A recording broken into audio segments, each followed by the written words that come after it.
Hi guys, good evening and welcome back once again to the EdWord. I'm your host Eddie, and in tonight's video I thought I would share with you guys my thoughts of the return of the character Orm, aka Ocean Master. Actor Patrick Wilson, who played him in last year's Aquaman, has indeed confirmed that his character will be returning for Aquaman 2 in about 2 years when the film comes out. So that's pretty exciting, but not at all that surprising. I feel like a good majority of the cast will be returning for the sequel, including villains and allies alike. So it's not that surprising, but it's nice to get a confirmation. And with that, I want to segue into sharing my thoughts with you guys as to what I think it could mean for the sequel.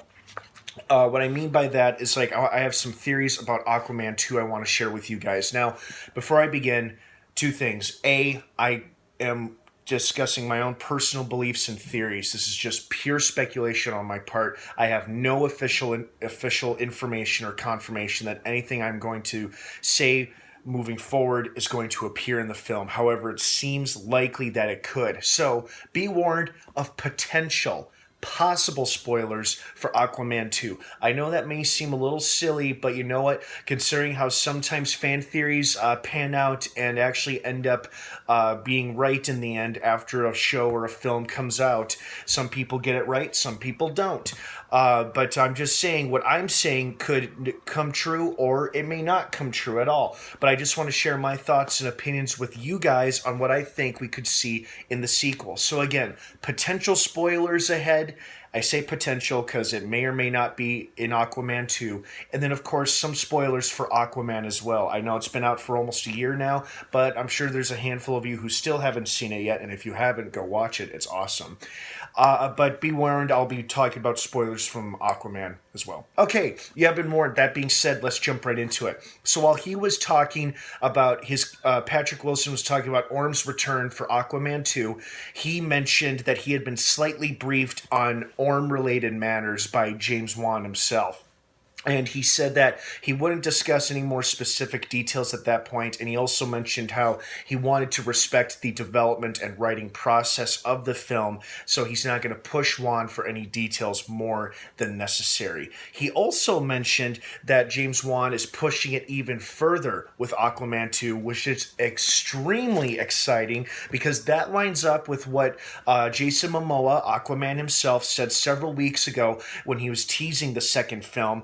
Not only did he pitch an idea for a sequel, and Warner Brothers apparently loved it with James Wan's support as well, but he also said, and I quote, "There's a lot more in store on so many more levels. There's going to be a lot. It's way bigger." And Aquaman was a pretty big movie in terms of storytelling and scale and action sequences and excitement. I personally loved it. It's probably my favorite DCEU film. Really enjoyed it, and as you guys well know, I did a pretty positive film review for it about a year ago. So when the lead actor himself teases the sequel is going to be way bigger, I'm obliged to believe him, and his co-star, who pretty much said the same thing when Patrick Wilson said James Wan, the director, was going to push it even further when it came to Aquaman 2. So I feel like these two are like collaborating each other's stories or confirming what we suspect, and that the film is going to be far bigger in terms of storytelling and scale, and hopefully action-packed sequences as well. So I'm very excited for that. So because Jason Momoa and Patrick Wilson seem to be teasing that this film is going to be bigger than the first, it led me to speculating about what we could see in the film. As we well know, Orm murdered the Fisherman King, the mermaid-type looking guy, and seized control of his military forces when he intimidated the king's daughter, the princess, forcing them to align themselves with the Atlantean army to attack the Kingdom of the Brine, which were the big crab people. And during that battle, Orm almost kills the King of the Brine and cuts off one of his arms or one of his claws completely before he submits to him and gives him his army. But what I'm getting to here is that Orm was defeated by his brother Aquaman. He is now the king of Atlantis, the rightful king. He's got the trident of Atlan itself, and now he also has as a new ally slash pet, the big sea beast, the Karathan, that was voiced by the awesome, the lovely Julie Andrews. I'm really hoping that character is in the second film as well. I would love to see the Karathan again, and I would love to see it have more screen and dialogue time with Aquaman, and that would just be awesome, I think. And I hope she appears in more battle scenes and fight sequences as well. So I'm hoping that she's going to be in the film as well. Whether or not Julie Andrews returns to voice the role, or if it'll be another voiceover actress, remains to be seen. I just hope the character, the monster itself, comes back for the second film. So regarding the scale of this movie, I feel like a storyline we could see is that the princess who inherited her dead father's kingdom, the Fisherman Kingdom, is going to be angry and wanting blood or justice for her fallen father, because Aquaman spared his brother's life and Orm was taken into custody by the Atlantean army. And now he's presumably sitting, rotting in some prison cell in Atlantis. Presumably. But he's definitely in custody, though. So the sequel could see Arthur settling into his new royal life as ruler of the seas, ruler of Atlantis and the kingdoms. And he's going to be struggling to deal with a possible angry princess of the Fisherman Kingdom and a possible angry king of the Brine Kingdom, the crab people. Because that guy lost his arm and his kingdom was like downright assaulted and overwhelmed by Orm's army and the combined army altogether. So they might be wanting justice or blood, and they'll specifically want Orm's head. Like, if you want to, they might threaten or tell Aquaman, if you want to be our king, we'll only submit to you or live under your rule if you give us your brother so we can deal with him. And Arthur obviously is not going to be willing to hand over his douchebag of a brother anytime soon, even though he has every reason not to like him. He's probably not gonna hand over his brother just to see him executed. That could set up for some good conflict and tensions between Atlantis and those other two kingdoms. Now, this is where I think Black Manta could come into play. Obviously, that character is returning for the sequel. I think he's most likely going to be the main villain this time instead of the secondary supporting villain. I think all eyes are going to be on him in terms of the big villain role, at least I hope so.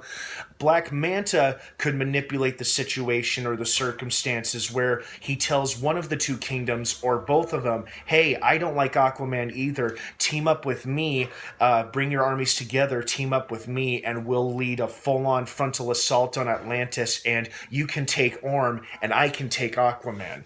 Because he doesn't necessarily have to tell them his reasons why he wants Arthur dead, but this would be a perfect opportunity for Black Manta to once again ally himself with an undersea individual.